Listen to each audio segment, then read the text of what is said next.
Here I have VERNEE Mix 2, and today I'm going to show you how to enter safe mode on this device. So first of all, you have to hold down power key.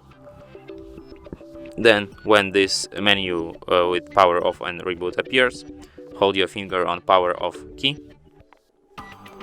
And then when you see this reboot to safe mode, then tap OK.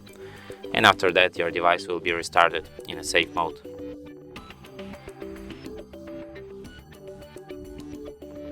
And as you can see, the sign says safe mode, which is the proof that we are in a safe mode right now.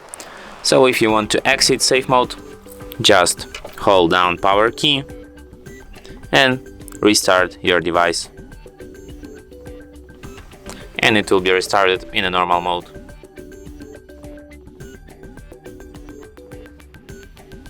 And that's it. Thanks for watching. If you find this tutorial useful, don't forget to hit that like button and subscribe to our channel.